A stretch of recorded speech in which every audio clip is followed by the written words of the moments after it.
Okay,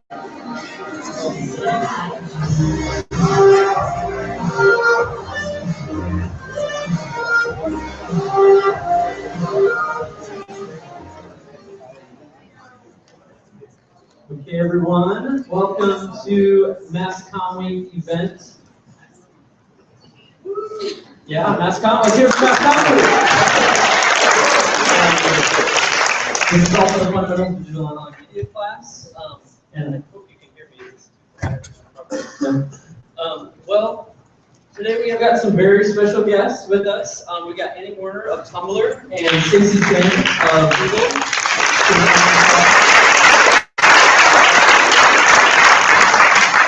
Very stoked to have these people here today, and please be tweeting with the hashtag MCWeek. That is MCWEEK.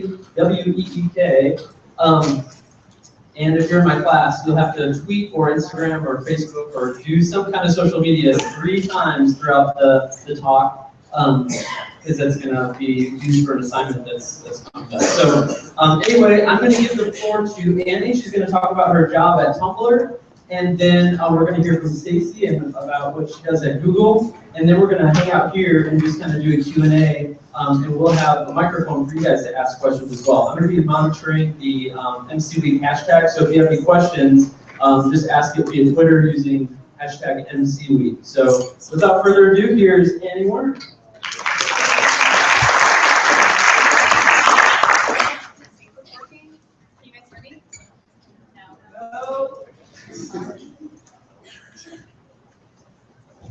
Hello? Oh, darn. You can tell like men invented these things because nothing a woman would wear. Hello? Okay, can you guys hear me? Yeah. Okay, great. How many of you guys have heard me speak at Mass Comm Week already? Okay, cool. We see some fresh faces. I kind of want to talk a little bit more in depth about my career at Tumblr and how I got started. And then kind of walk you guys through some really amazing ideas of Tumblr blogs that I've been really impressed with. I understand that you guys have been asked for John's class to make Twitter accounts and blogs to showcase the things you are interested in and help promote your career. I understand this is like a really difficult thing and it feels weird, like what is this self-promotion thing? How do I make it authentic? I basically made a career out of that. So I'm going to talk about some things I've done in the past, some people who are doing really awesome jobs doing just that as well. And then I want to maybe workshop with you guys, some of you maybe like struggling with like a blog idea, and see how we can maybe get you up on your feet. So just to start, I am a San Marcos native. I went to SMU, graduated in 2008. And then went on to NYU, where I had no idea what I wanted to major in, so I wound up kind of majoring in the internet. I had the fortune of being exposed to an individualized study program where I could kind of make up my own major and just take whatever classes I thought were interesting, and then sort of figure out how they applied to each other, which got me thinking very interdisciplinary in all aspects of life. So I wound up majoring in new media and public discourse, which kind of meant any sort of discourse you could have. I counted discourse as being art, I counted discourse as being creative writing, discourse as journalism, discourse as mass communications. And I applied all of that to the internet, which was the new media. And so I became a blogger, and I had internships at media companies such as Black Book and the Village Voice, writing, creating content. All the while, I was on Twitter, I was on Tumblr, I was on Facebook, I was trying all these new applications, and then I saw one night while I was interning at the Village Voice that Tumblr, which I had been using to collect all of my clips and connect with other journalists, that Tumblr was hiring an intern on their community team. And all the while I was creating this internet persona for myself, this professional journalist and blogger on Tumblr, I was creating this sort of kind of obsession with the platform. I was loving all of the jokes, the GIFs. I got really ingrained in the artist community. People were doing really amazing stuff, and I was connecting with people I never would have connected with otherwise on other platforms. So I jumped at the opportunity. I applied right away for this internship. At the time, Tumblr had maybe 10 people working there, and it was much, much smaller than it is today. And I started and I was stuffing envelopes. Community meant I was helping serve our meetups platform. Have you guys ever been to a Tumblr meetup? Any of you? Well, it's this crazy organically user-driven platform for our users to meet up with people they like on Tumblr. Pretty simple. So I was managing that platform, and then I did that for about several months and became really interested in what I could do on the event side at Tumblr, creating around readings and art shows, and I was like, how can I get all this creativity out in real life? So that's what I focused on, and then eventually joined our evangelist team, which was a creative marketing team that targeted creative industries.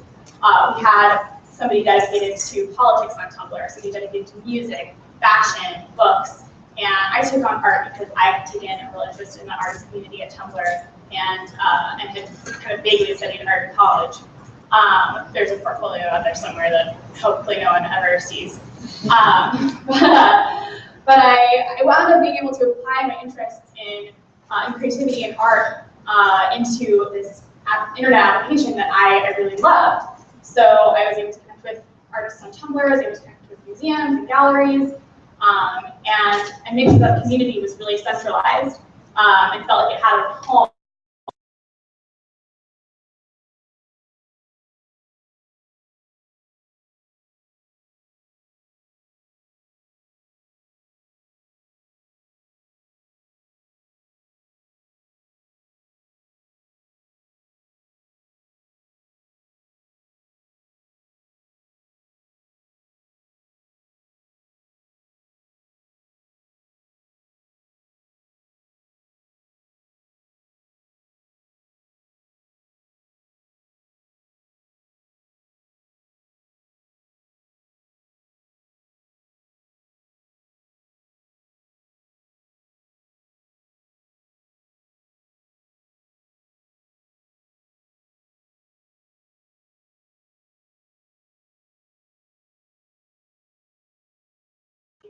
For that, and you can make an internet presence based around that, however you want to. So what I do now, I kind of transitioned out of the evangelist stuff because the art community was really self-sustaining, and there was a role on our marketing team or on our product team that sounded really interesting to me. And so now what I do is I'm the managing editor and product specialist at Tumblr, and that means I spend all day on the internet sifting through content on Tumblr and finding the best stuff to showcase to the community. I choose things for radar, for trending blogs, for trending topics, and I basically show it to millions of people, which is a really awesome and powerful thing. So that's kind of my day-to-day sort of editorial duties, and then I help work with our engineers to develop these features and tools for discovery and for creation on Tumblr. I'm a kind of non-technical voice to engineers saying, like, we need to fix the video player, guys.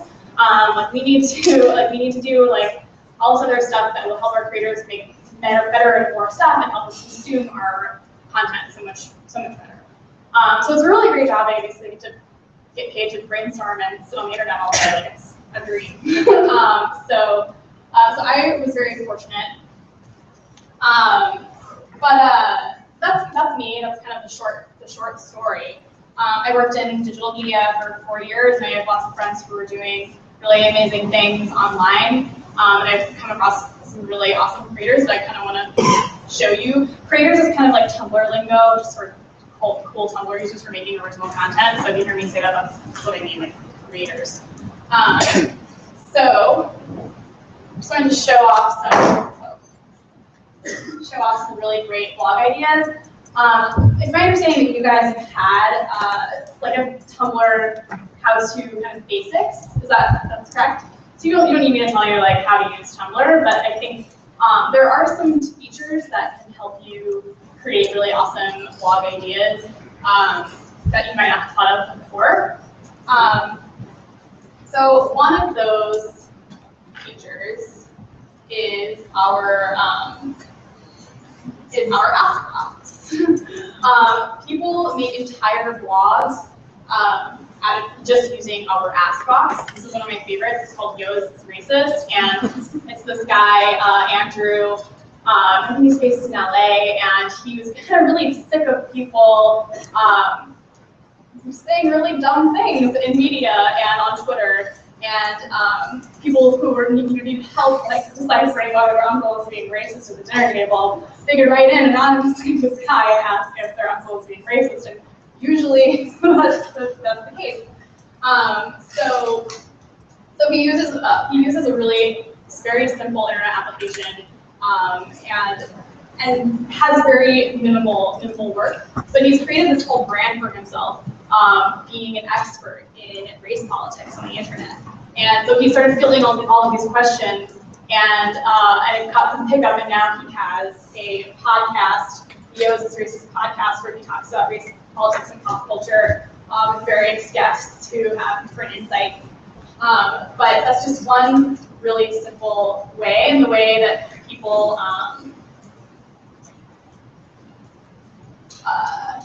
interact with him is just this ask feature that's baked into every single Tumblr blog.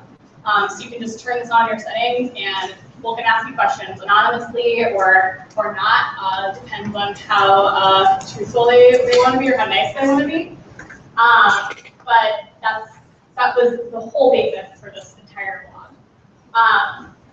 You can come up with really simple ideas that can go really far. Eat, Sleep, Draw is a submission blog. This guy doesn't even draw. He doesn't make any of this stuff. He just asks people to submit it for him. So he has an art blog just collecting submissions and illustration from the Tumblr community, and he has this really broad audience because everybody wants to be featured on it and wants to see the most interesting stuff from the Tumblr community. So it has maybe 300,000 followers, if not more, and people submit at least 100 submissions a day that come into this, and curates all of it. And it all kind of comes into this feed that is fed into people's dashboards. It links to the artist's profile or portfolio, and gives them some exposure. And this guy gets to kind of be an influencer in the arts community on Tumblr just by having an opinion about what is good or not in illustration. So, and the way that you use that application is Tumblr submission feature, which is also baked into every single Tumblr blog. You can turn on your settings. It looks like this, and you can say people can submit videos or photos or text, and it's really simple to create a forum for people to collect content. And you can set the guidelines, you can set hashtags. It's a really great way for people to collect content. I see major motion picture studio feature films that use this feature to collect fan art for Marvel or Star Wars. So there are a lot of different applications for it. Everybody loves a good single-serving Tumblr blog. I think this is actually the easiest way to kind of go viral or make a statement on Tumblr. Feminist Ryan Gosling, obviously. How many of you guys heard of this blog before? Yeah, I mean, it's pretty pervasive. So it was so simple to make. She just finds images of Ryan Gosling and then puts it in Paint and or MS Paint and types funny feminist quips on it. This woman, the story of this woman who started this blog, she's actually a gender studies major, and she was kind of feeling like down on writing her thesis, and needed some outlet to express herself in a way that felt natural to her, that she could connect with. And she thought Ryan Gosling might be a really good avenue for that. And she was right, we really love it. And now this Tumblr has a book deal. So you can see some really amazing things. Another really simple idea, Humans of New York. How many of you guys know that? Yeah, huge. I mean, Like these photographs aren't that like technically difficult. They don't take that much work to create. Like he literally just walks around the street, takes a picture of somebody, and made a whole blog out of it. And he travels all over the world. He has 2 book deals. All just because he was like, hey, I'm gonna like start this weird photography blog of people's faces in New York. How much time do I have? Oh, just maybe 5. Okay, cool. So I mean, I think it's important when you're thinking about creating your internet presence to think about your interest areas and how you might apply them into your Tumblr blog or whatever, your Instagram or whatever. And I've seen a lot of people do this really successfully. Black and Contemporary is one of my favorite blogs. This girl was working as a gallery assistant in New York, and needed something to do. It's a really boring job. And she saw there was a real lack in the conversation around contemporary art of Black artists. So she took it upon herself to create this blog to educate people about all the really amazing Black contemporary art that's out there. That can go the same for science. Like Evolution is a science humor blog. That's basically like, this guy is he's a scientist, I think professionally, and he sees all kinds of weird organisms and species out there, and he's kind of like, how did this happen? And so this is kind of this release for kind of just taking all this in and putting it all back out there. There are a lot of these. I mean, and it could be as unserious as Blake Lively doing things. I mean, literally, even more simple than Feminist Ryan Gosling. This was created by my friend who's now the social media editor at BuzzFeed, and he created this blog like in 2010, and he just reblogged Blake Lively pictures and just say what she's doing. He put this on his resume, and people were like, "That's hilarious. We need to hire this guy." So it's just so easy to just have an output that makes sense for you, that is entertaining and fun, and Tumblr is a really great and easy place to do that. So I wanted to workshop over time. I wanted to workshop like somebody who is like, struggling with like creating a blog, or maybe doesn't quite know direction to take, and wants help. I'm here to consult you for free. Any takers? Yes, you. Okay. So I'm an avid Tumblr blog poster. I have a blog that has over 1,000 followers and growing. I started it last. Oh god. Now it's real. Okay. I started my blog probably in January, so it's been growing this far. But I've been trying to connect with my followers, and it seems like Tumblr is not the place people want to connect with. How do you suggest that I do that? So my first question is, what is your blog about? Fashion. Any particular type of fashion? Just seasonally. I like those like Is it streetwear? Is it a couture? Is it ready to wear? Okay, so that is what I would say should be like your first goal, next goal. Figure out exactly, write an abstract that is exactly what you want your blog to be about, and make it more specific than just fashion I like. Make it streetwear that is Texas inspired, or like something specific, because there are tons of fashion blogs out there. How are you going to differentiate yourself? I think I would take some time to write a mission statement that talks about, what kind of fashion it is you like, what kinds of content you're going to be posting, and who you are, and what you're about. So that's my advice. And in terms of connecting with users, I think there's a lot of ways to do that. I mean, you have to follow people, obviously. Reblog other people. I think keeping it 2 blogs, like having one that's like your reblog blog and one that's like your main content blog, so you can connect with people and have them link to each other. So you can connect with people, but you can then maintain the integrity of your own content. Okay. So yeah. So I mean, make sure that those links are really clear and that those distinctions are really, really clear. And then I would say, like, drop people notes in their ask box. I mean, people are busy, they have lots of stuff to do. But I think for every, like, 5 that you read about, so you'll definitely get 1 or 2 that are interested in coming back to you. But I think having something specific is going to help you connect with people, because the more specific it is, the more clear vision it is, the easier it is for people to connect with. I think that's the hardest part is, you know, you come up with an idea, like, because all I've been hearing at MassComm Week is, you know, create stuff, make stuff, write a blog, have a blog, but a lot of times you're like, oh, this great idea. I don't know, maybe it's not, I'm sure nobody has a blog on Texas State parking, but you know, you have an idea like, oh, parking sucks at college, I'm gonna write about that. You write one post and you're like, now what? well, that's it, you know, like what So you yeah, say. so like So a better idea for that is like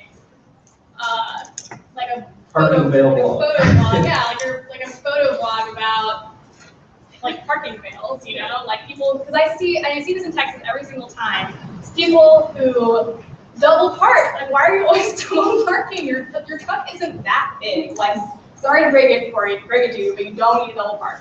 Like, this was made in New York, actually. There's a blog called Men Taking Up Too Much Space on the Subway. And it's just pictures of guys who are like sitting like, you know, whatever on the subway, and their legs are like taking up 2 seats, and the women were like, no, that's not okay. We made a whole blog about that.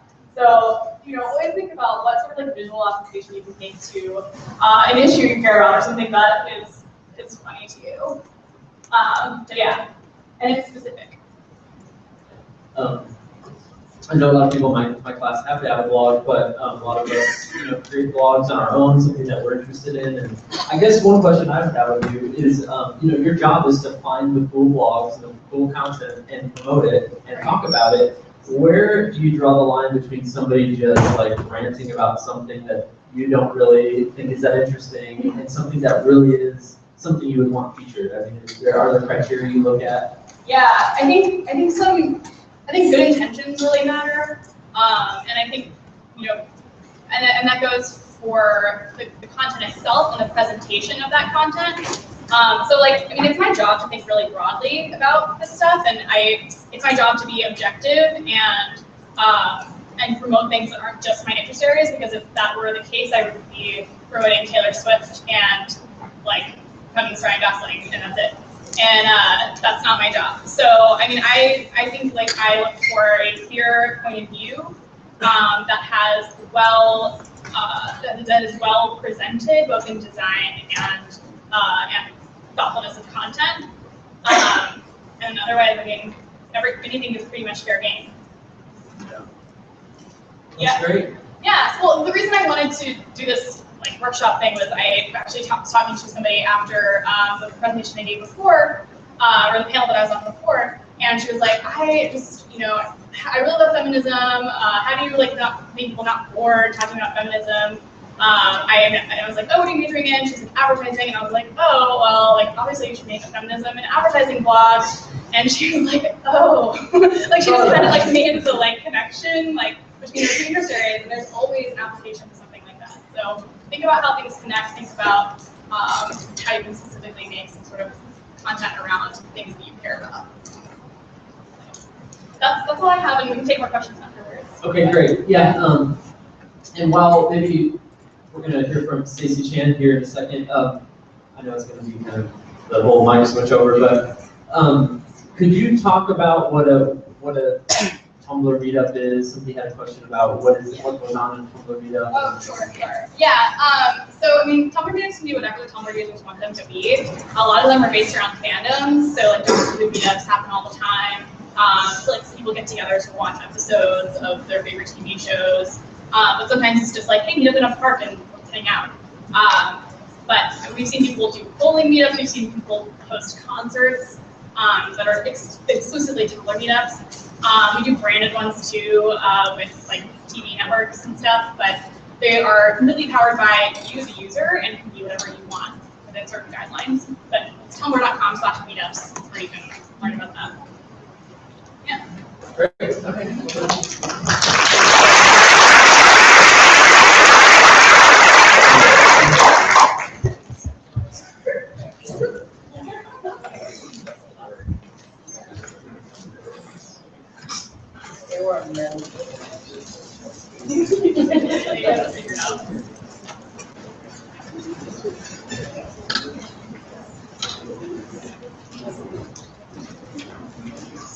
hear me? No. No testing. It's not working. I can talk loudly. Can you guys hear me now? Move it around. Hello? Oh, that's, I can lower it.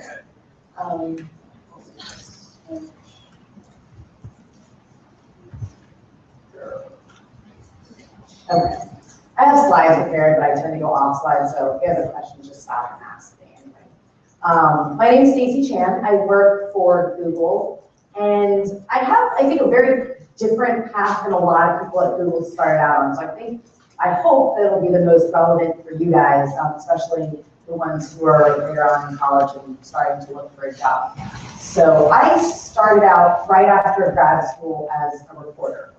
And I think a very key decision I made was whether I wanted to be that traditional newspaper reporter or broadcaster, which there's absolutely nothing wrong with that. But I decided to go the path more of a digital journalist. I just felt like the internet was here. It was the thing. It's where I was. It's how I found my information. So I wanted to be in a place where I was at.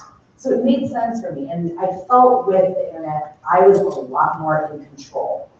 What newspapers and TV stations were doing, for me at least, it felt a little bit more hierarchical.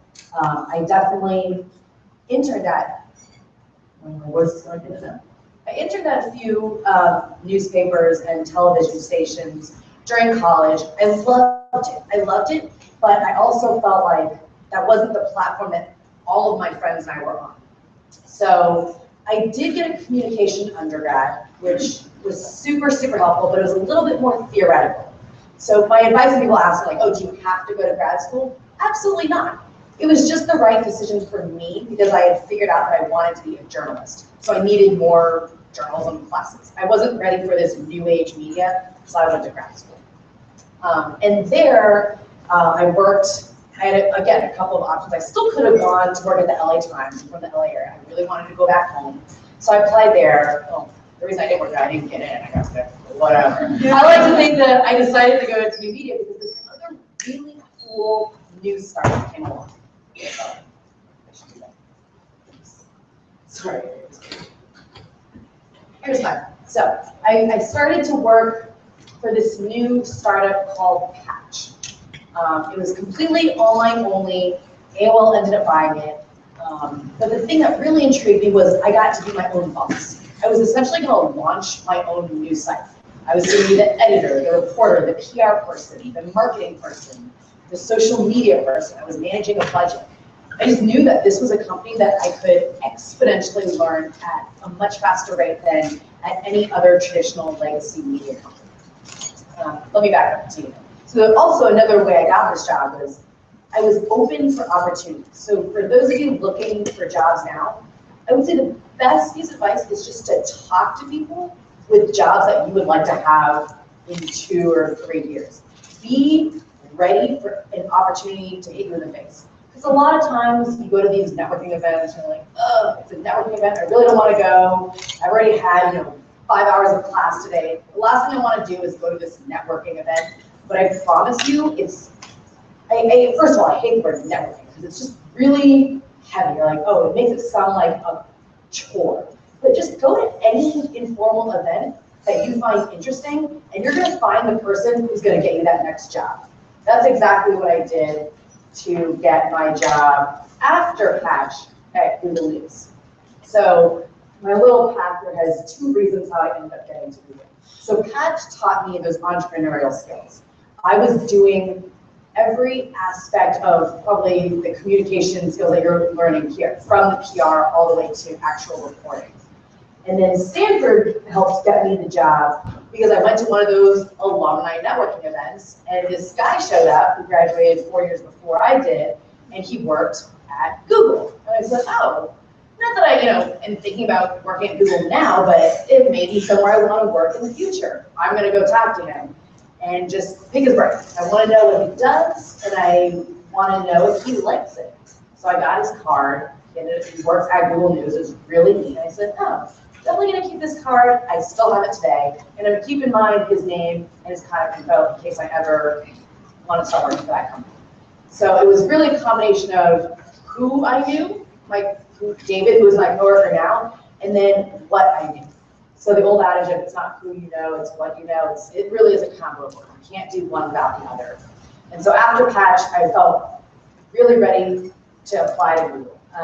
And of course, as every employer will probably tell you, Google or not, they're gonna Google you before you apply for jobs. So make sure you're in control of what those search results populate.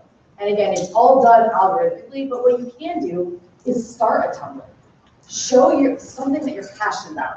Google and a lot of companies want to see that you're interested, whether it is in advertising or feminist blogs, whatever it is, making sure that your digital footprint is very prominent. And if you don't like what you see when you Google your name, change it. Invest time in that Tumblr. Or maybe you just tweet a lot. Make sure that what you're tweeting is actually sounds intelligent and somewhat professional. And I think that's where you start to blur the lines between personal and professional, but it doesn't have to be this daunting, monumental task. Be authentic, but also put your best foot forward, just like you would in an interview. So that's kind of my path. I have more slides. I guess I'll go over what I do at Google right now because it really does tap into my communication background. This is a self-designated title. My official title at Google News is Partner Operations Manager, which doesn't really mean a ton. So I decided I wanted to be a community manager, and I leveraged all the skills that I learned in school. I don't do any more writing and reporting, but what I do is I communicate with so many different types of people. So Google News is a product that you actually have to apply to if you're a news publisher. It's not like search. For example, if you were to search Obama, you would probably get whitehouse.gov. But if you search in that little news tab that I'm sure you guys have seen before, you get results that are only from news publishers. So that's what Google News does. I work with all the 65,000 publishers who are in our database. So what I learned from school, I have to really succinctly educate people. There is a wide spectrum of publishers in Google News, from the New York Times all the way down to probably some of your blogs. You can apply to Google News as well if you feel that what you're producing is quality original content. Over the years, Google News is a 13-year-old product. We've really expanded the definition of a news source because, as you guys know, you get your information from all sorts of places. It's not just the newspaper that your parents have sitting on the kitchen table. It's all these different sources on the internet. So I also learned from school to really tell compelling stories. I need to be engaging to publishers. I want to tell them about a new feature that Google News launched. And then lastly, operations. So Google is a global company. I work with publishers all around the world. They're publishing articles in 30 different languages. I need to be able to have different styles of communication, especially recognize cultural differences. And the last thing I wanted to mention about communication was now that I work at a tech company, because before I had Patch, I was only working with an editorial staff. We spoke the same language, we were pretty much the same type of people in terms of our background, but now I work at Google, which is some of the smartest engineers from all over the world. But I would say their social skills are leave room to be desired. But I have to learn how to communicate with them on their language, which oftentimes is HTML. So I was very fortunate that I took a CS course in college. It was a requirement, but it was one of the most useful classes that I've taken in my undergrad career. Because, not that I'm a coder at Google, I was not hired for that. They didn't hire me because they thought I was going to become an engineer. But when I'm communicating to my engineers, when I'm advocating on behalf of publishers, because I think this is really a feature that they should build, I can actually talk them through a thought process. I think you should use this database and rely on this coding language. I've never ever presented a line of code to them. They would probably laugh at anything I tried to type up. But I can speak their language. I use numbers, I use facts, I use hard data. And that's where learning communication as a major, or really taking classes that teach you to have all different styles of communication, has benefited me tremendously at Google. So I guess last piece of advice, just familiarize yourself with code. But if you're gonna go into an internet startup or Tumblr or Facebook or Twitter, you need to have a familiarity with the product that you're on. So you don't want to ever walk into an interview not knowing what platform this company or product is built on. Just be prepared. As long as you're prepared, you will never get lucky that a job opportunity fell in your lap. You earned it. You worked really hard, and you were prepared to recognize those opportunities that came in when you happened to go to that networking event. So happy to answer what questions you may, but hopefully that was useful. That's great. One question I have, I guess the handheld or the lavalier work. So if we would, yeah, you could probably just. Should I keep this on? Yeah, either way. Well, go. So one question I have is it really, I guess working at Google, you hear all the stories of like, volleyball, ping pong going on. Oh, yeah. There's like it's like a party where you work. Is that at all true at Google? It seems like it from the outside in. My sister also works at Google. My younger sister started working there before I did. And I would come visit her because I just wanted free lunches all the time. And I would see people playing volleyball and ping pong and pool. I was thinking, do you guys ever get work done?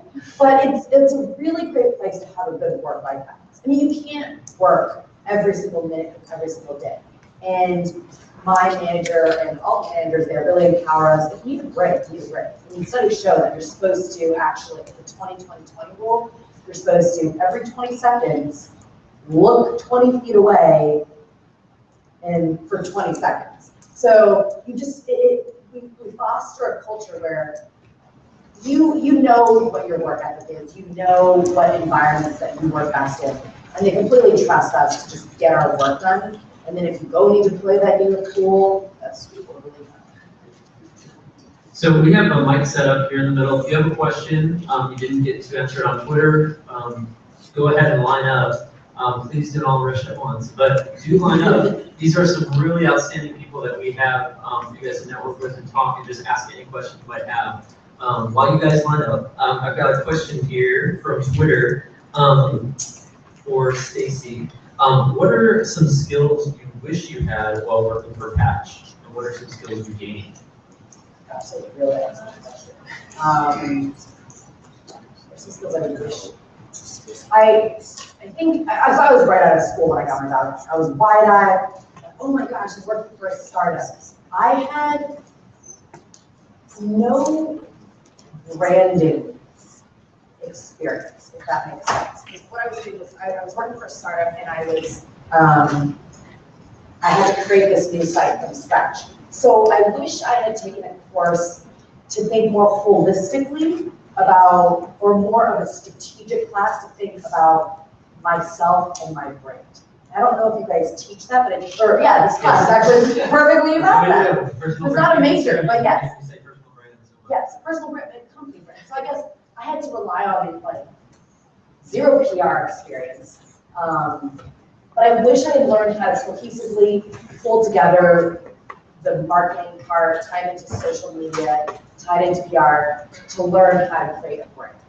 So I didn't do it. I'm actually terrible at social media. It's probably detrimental to my career to say that out loud. Don't tweet that. But it's not something that comes natural to me, so I know I have to work really hard at it. I have to think, again, I Google myself sometimes. I'm like, ooh, what pops up when I search Stacey Chan? I go, oh, yeah, pretty good results. Okay, I'm pretty happy with that. I wish, my blog would start higher, but, and that probably means I need to write more so I get more traffic. I mean, these things are very much in my control. So I wish I had a branding class, actually, and that wasn't just, I wish I had had brand. I actually think you're not alone. I think what's pretty pervasive in tech culture is like these tech companies and startups build themselves up and they make this product and they kind of have this weird mindset that like they don't, and then you don't think this way, but a lot of tech companies think like they don't need to market themselves because the product speaks for itself or something, and that's like a really egotistical like way to look at it, and they don't understand like how important branding can be to your product. So I think that's definitely really important. Exactly. People are not going to find your portfolio of work magically. You have to do a good job of cultivating it and making sure that you are on Tumblr, that you are investing time. You didn't just create one, but you're actually using it. And putting it out there. Yeah, exactly. That was something that Evan Smith said last year. You talked a lot about your personal brand and how it can add to your corporate brand, and a corporate brand will hire you if you're not adding to their brand, you know. And so it kind of helps that you have a ripple effect with the community already when you join them. I actually have a story of a friend of mine who started working for this startup called Fundera. That's kind of a startup for loans, a tech startup for the different kind of loans. And he was an economic advisor at the White House and left his job to go work for this company and be kind of like this spokesperson. And it was all because he had a voice on the internet and was like tweeting and blogging about economic issues and had like, you know, a cool headshot. And he was able to bring his brand and enhance Fundera's brand through his own social media.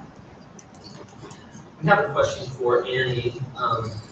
Working at Tumblr, what's a typical day in the life of at Tumblr? And kind of on that topic too is, what are some of the jobs that are around you that kind of, I know you talked about the music evangelist and the arts evangelist. What are some other job titles and just a typical day like at Tumblr?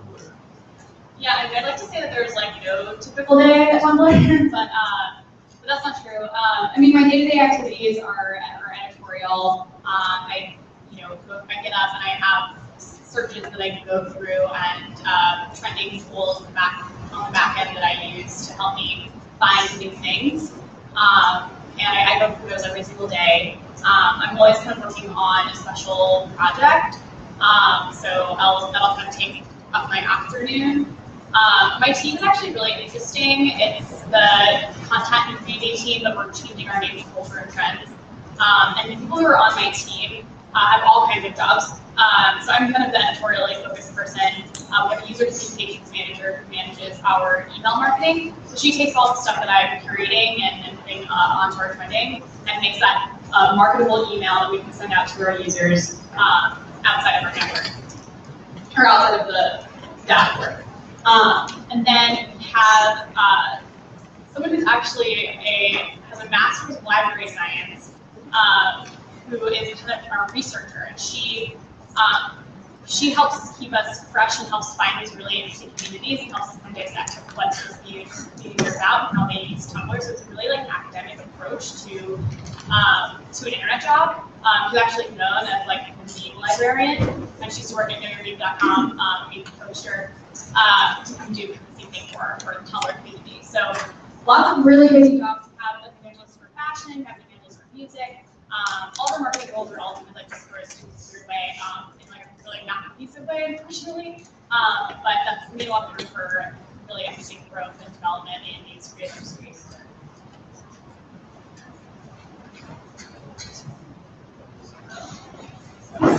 So, can you both, I know this is part of your presentation yesterday, Stacy. Could you talk about the role of women in technology and what kind of, I know it's passion for both of yours really, and just kind of, you address, you know, the need and just kind of the environment today. Absolutely. Women in technology, it's a very lofty topic. It's something that sometimes people get uncomfortable talking about, just like we talk about minorities in technology. I'm both. But I think, I love working for Google because I know they're deeply invested into getting more women and minorities in technology. Because it starts at the industry level. I mean, I use myself as an example. I used to want to be a civil engineer when I was in middle school. And then I saw that the class was all boys. And I just said, oh, screw that, I'm not going to take that. I'm going to go where all my girlfriends are going. And it just starts at that level. So that was kind of a segue. But the reason Google sees it not as just the right thing to do, but because it makes sense for their bottom line. Their consumers, their customers, probably 50%, at least 50% women. It makes sense whether you're a tech company or even in a newsroom to have diversity because you represent so many different perspectives and you create a better product for your user. And I'm not sure if you guys heard the news that Google came out with its diversity report, and we didn't do so well. It was 70% men, I believe, 30% women, but it's the start. It's the start saying, look, we acknowledge that there is a problem. We actually see it as a problem that there are so few women in tech. So now that we've done that, let's start reaching out. I see all the time groups of middle school girls on Google's campus because we want to expose them early to tech. We want to bring them to a place where they see themselves on Google's campus when they're ready to go for a job. So it's really empowering girls to say, you can do it. Stop using language like, oh, I'm lucky, or I can't code, like, ugh, it's too technical. It starts there. We've got to empower women and minorities to say, I can see myself there, and I believe in my abilities to do it. I think that's totally right, and it's important to stay positive, and we did the diversity report too that Yahoo ran, and it was very similar and very depressing. But they're all like, we're doing all this stuff. But I think like some of the issues are a little more systemic than like, oh, we need to hire more female engineers. I think tech companies have a real problem valuing jobs that are generally female-driven, like marketing and other aspects, community. They don't see that as much of a priority as engineering. I think that is a problem in itself, needs to be addressed. I think you're lucky now that you're in the minority. It's such an opportunity. If you are somebody who can code and you're you're much going to be looked at much quicker than all 30 men that are competing against you. So take advantage of that. But I think obviously you don't love coding, don't do it. I don't love it. It's so hard. I know how to do some things, but it's beyond me. So I have a different kind of brain, and I think that my brain should still be valued, and it should still be considered an important part of the company. So that's something that's important to me, and I try to advocate for. And I have stopped being afraid of telling CEO that I'm very vocal about my needs to feel represented in the leadership, in the kinds of jobs that we're hiring, and people that work for us. So always speak up. We have a question from Twitter from Byron Clark. How long did it take you to get your online personal brand to the level that it is now?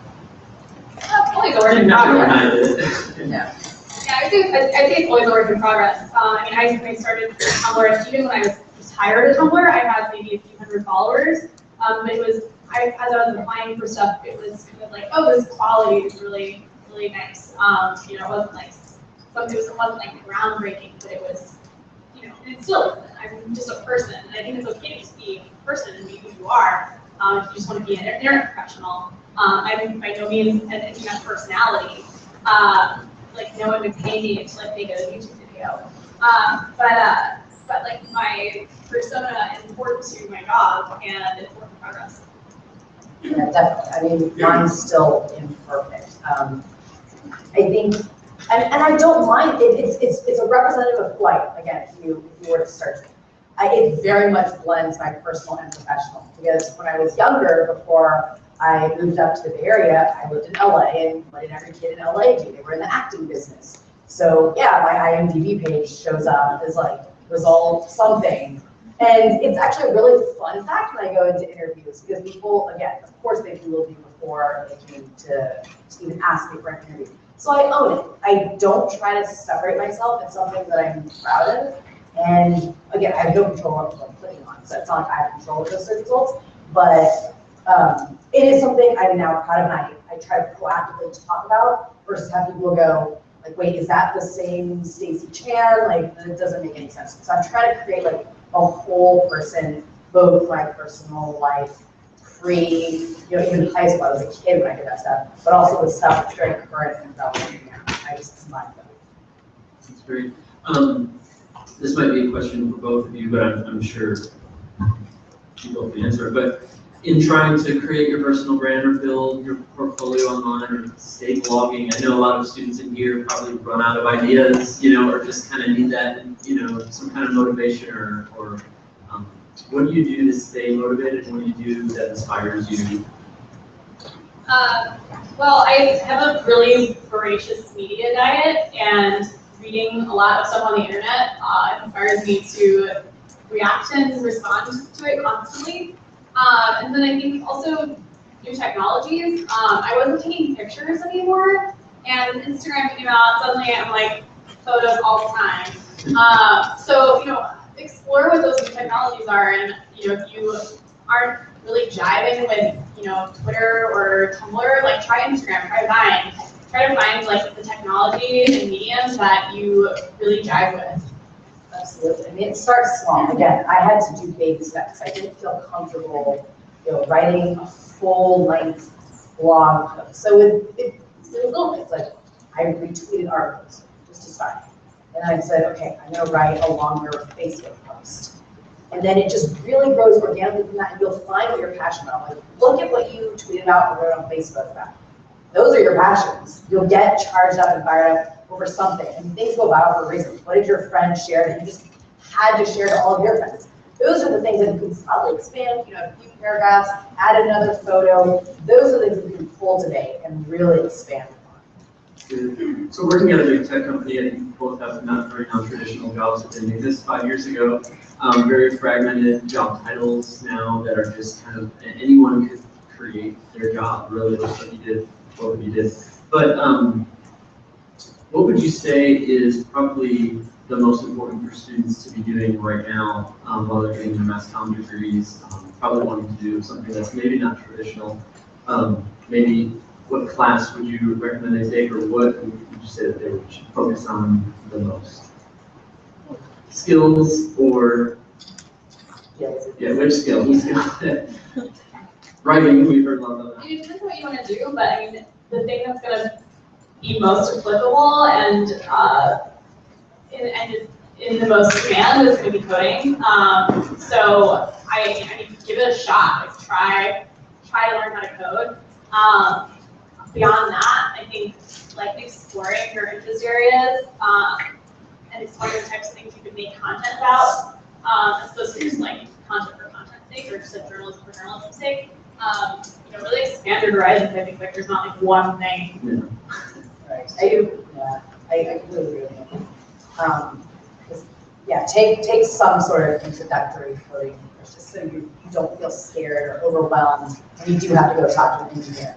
And my motivation really is when I talk to engineers, I just don't want to appear dumb. Like if that's your motivation, that's cool because that's exactly the level of proficiency you need. Just don't. You want to be able to communicate with every single person I ever come in contact with, and if it's with engineers too, you want to be able to speak their language. And then this might appear as contradictory advice, but I hope you get something out of it. So you kind of got to be a generalist at the basic sense where like you understand if you ever had to write a press release, some basic sense of it, if you had to manage like a Twitter account, you kind of get how it is, but then also be an expert in what you're passionate about. Because you don't want to just be a jack of all trades and do everything kind of mediocre. What a job ours.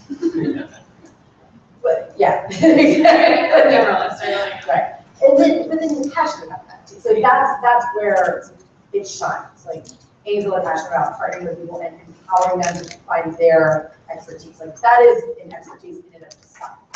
My quote unquote expertise was that I loved journalism. I loved telling stories.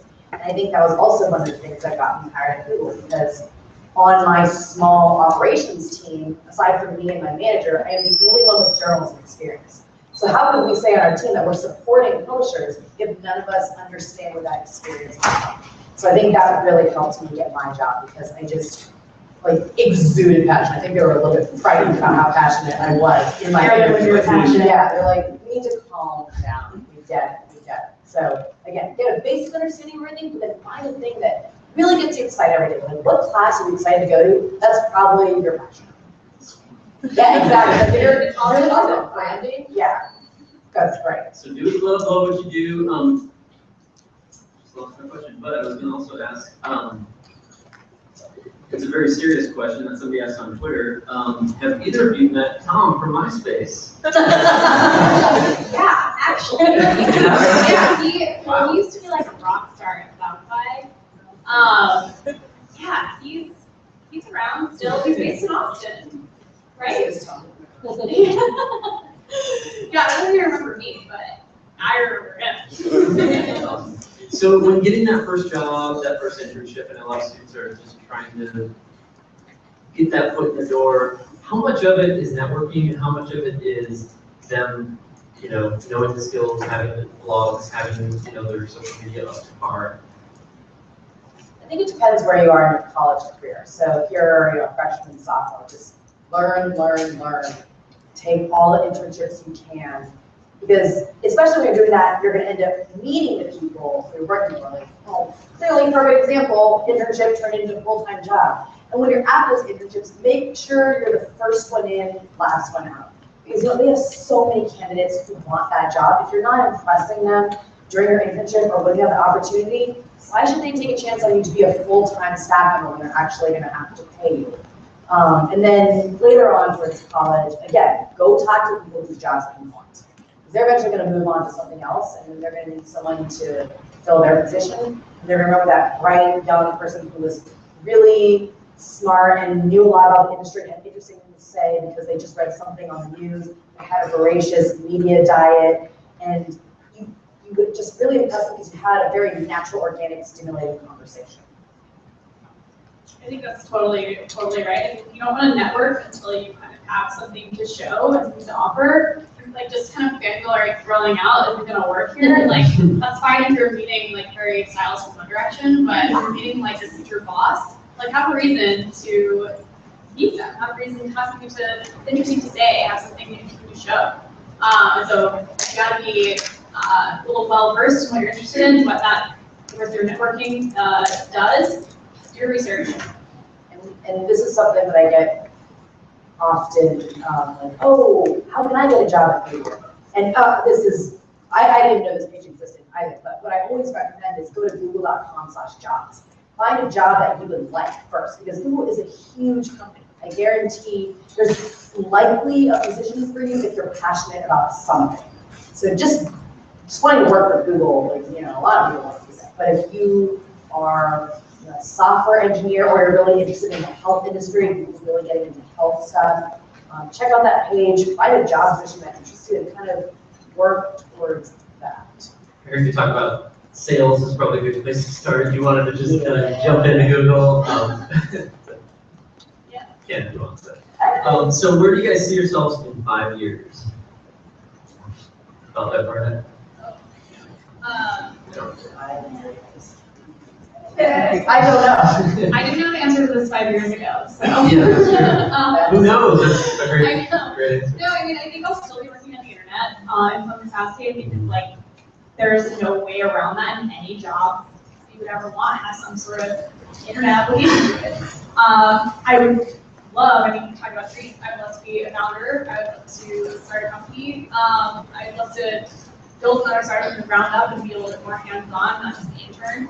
I have that experience and would love to use that. But that's just me.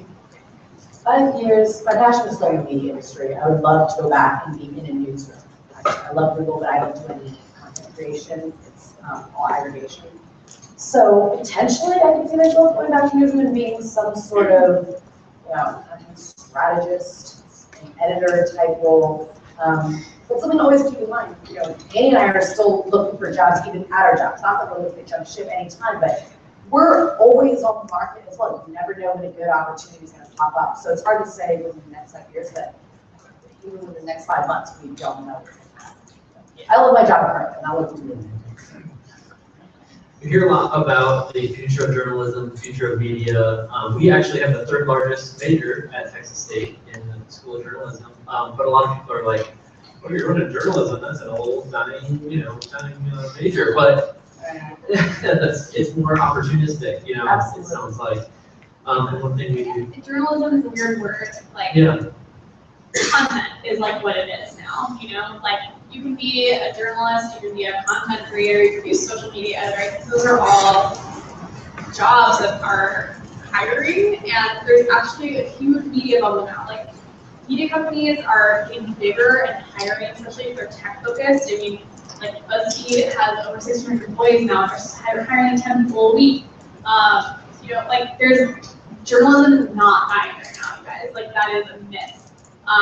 Especially if it's journalism tech. I think like those two, the combination of those is a force to be reckoned with, because people are always going to want to know what's going on in the world.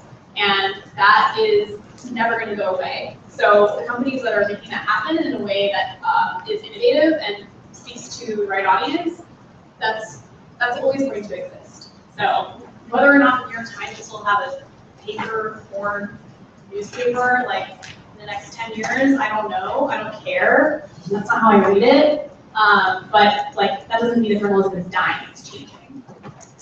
What are you get?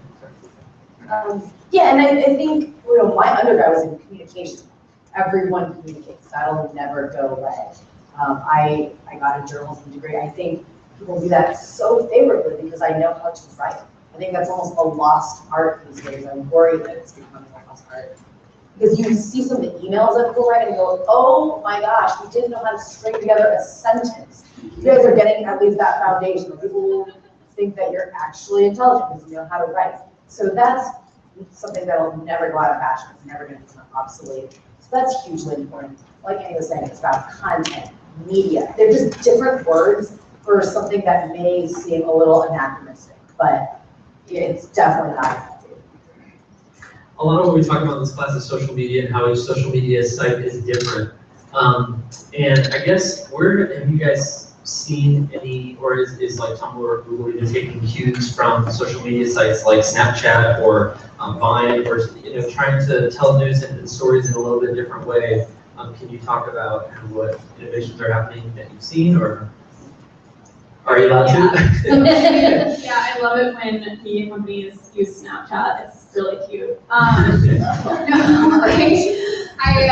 I love Snapchat, but no, I mean, we as a company, Tumblr wants to be integrated with every important media company or any sort of content that creates the internet. And one thing I'm working with our engineers on right now is like how, as media formats are changing, like the GIF had a resurgence obviously in the past few years, and Tumblr was a huge part of that. But GIFs are actually not that great of a file format if you think about it. Like, they are very limited in the colors you can use, like the file size that you can upload to Tumblr is really limiting. So we're looking at new PNGs, we're looking at HTML5, like what is next? Like, I think the internet is this really malleable Play-Doh that like is always going to have something new, and if you don't keep up with that, like we're going to be in the dust. So yeah, so just always looking at all those new things. Yeah. Does Google News, when they're aggregating sites, do they look at not just the text but the images and the video? We store that before we Is that part of the algorithm, telling a diverse, array of different types of media to tell a story? Absolutely, and that's something that is a big challenge in Google News, because when we created the product 13 years ago, all news was text. So we built the product, engineers built the product with that in mind. So it's mainly calling HTML. And now, which I think is wonderful, now that content producers are doing all sorts of different types of content, we're really trying hard to be able to crawl and condense that into the product. So it's something we talk about all the time. Very cool. Well, we got, yes. Okay, this is for both of y'all. If you could use one word to define success in reference to each of your own personal fields, what would it be? Passion. Passion. Define it. Oh God, I mean, creativity. Thank you. That's it. I'm like, I don't understand. Question about laws. Okay, there's laws on different countries' parenting styles. Can you guys check that out yet? Different countries' parenting style? Yeah. There's a blog. For years, people have kept track of how crazy, like it's different for every country. And they've never checked that out, but I thought it was amazing. There's a Tumblr community called Mumbler. That's all the moms on Tumblr. Which yes, I am very familiar with. I like baby photos, but yeah, it's all kinds of parenting styles, and it's a very diverse array of types of families, foster families, international families, military families. Yeah, we're keeping track of. What's one of our librarians' jobs is to make sure that we're tracking those conversations with communities. I have a question. Yeah. About Google, real quick. Yahoo has their own, team of journalists that write original news, and they get a lot of money for that. Right. When you open up your Yahoo account, there's Yahoo. Do you see Google doing that someday with YouTube, because it has been beneficial to Yahoo? Yeah, definitely. It's been very beneficial to traffic. Google does not have an editorial department at all. I think we are known for our algorithm and being sort of fair and surfacing search results. So, yeah, I can't speak for our product team, but I would think that if we suddenly started writing our own articles, people would really question the algorithm, like, of course you're ranking Google's articles yourself, or ranking Google's articles higher than, say, you know, the BBC's articles or the Guardian's articles. So I would love to report again, but I know that it's probably not in Google's best interest, and we don't ever want to lose trust in the algorithm.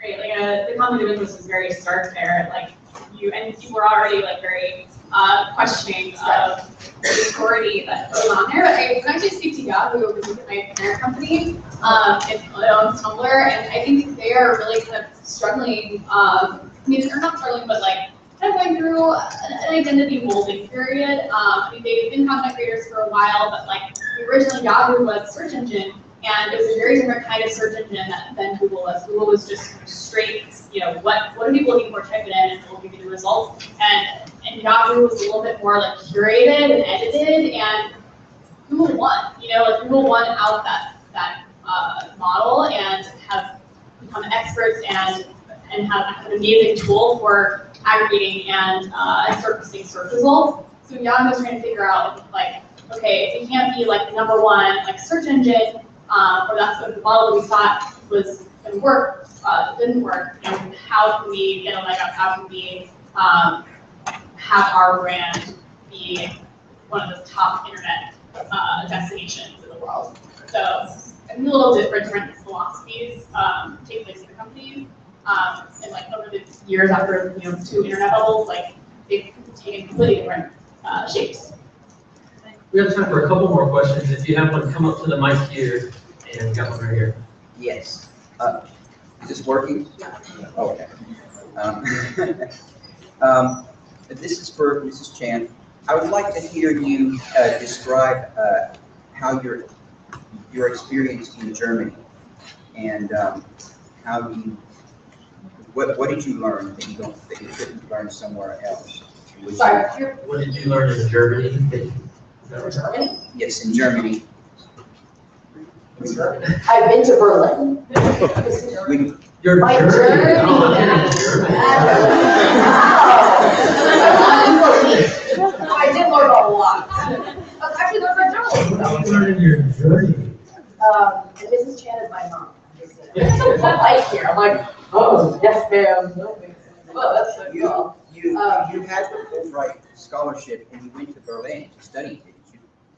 You did your research. You did say Germany. Yes, I said Germany. Oh my goodness. See, Wow. and I guess I like the brand idea because, yeah, you found that.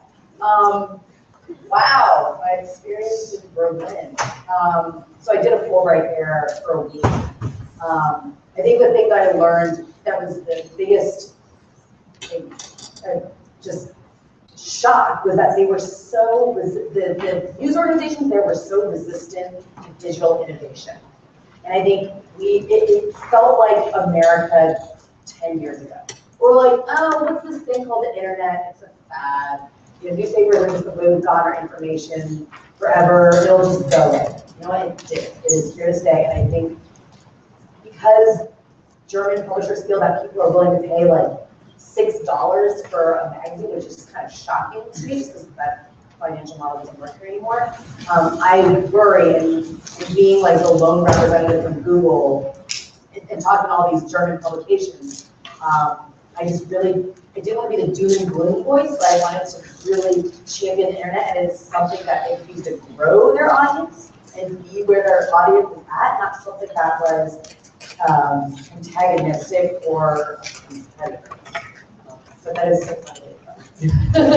And would you encourage anyone to study abroad? Oh, yes. You know what? The person who asked the 5-year question, I would love to be abroad. I was born and raised in California, but I think there's so much to learn by getting out of your comfort zone and living somewhere else. So I would love to. Maybe not 5 years, I don't know, 10 years, but definitely do it. I do some studies. We do, and our school of journalism is taking a trip to London and the UK, I believe, next Do that. year. So there you go. Definitely take advantage of that. I studied abroad in Madrid and I looked at their newspapers and stuff and did like a report on how Spaniards consume their media. So take advantage of it because there's always a way to work it into your 4-year career here. Absolutely. Very cool, thanks. And do you have one more question there? Or- I was just wondering for Tumblr, like, what is the ideal resume for someone who wants to intern at Tumblr? What's the ideal resume for someone who wants to intern at Tumblr? I'm sorry? What kind of internship? I don't know, maybe like the music department you were talking about? Yeah, so that would be on our, I guess, community/marketing team. I mean, one, have an added Tumblr presence that is marketable in some way, like not just like your fan blog or something, like sort of like a well-intentioned Tumblr blog. I think having prior experience, like, matters, but doesn't matter too much. I mean, I had 1 or 2 internships before I was an intern at Tumblr. We had people who their first internship. So I think we're looking for people who have a real passion for Tumblr and have shown a very distinct interest in the job that they're applying for. So like you join the marketing club or the music, you like host concerts here at school. Your extracurriculars like really exemplify your passions. Those would be the 2 main things. Okay, thank you. Well, we got, all right, one more. Hi, ladies. With like your websites, or since you're with Google and you're with Tumblr, your competitors, do you try and keep up to date with them, or do you try and not like look at their sites or whatever, so you don't lose focus on, what you're trying to do with your site? If that makes sense. That's a very good question. I can't speak for founders of our company. We absolutely look at our competitors. We'd be silly not to. But I think if you have a vision, which Google believes very strongly in creating really great products that make information universally accessible, that's like your mission. Never lose focus of that. So even if your competitor, wants to go a completely different direction, like check them out, see what they're doing, but don't ever lose sight of what you really believe. Is kind of what Google does. Yeah, I would agree with that. And I think Tumblr is a little bit different in that we want to be integrated with our so-called competitors. I think we want Instagram and YouTube content on our platform. So we're always keeping up with that kind of stuff, but we're then thinking, okay, what is the right thing for Tumblr? Thank you. You're welcome. Well, let's give Stacy and Andy a huge round of applause.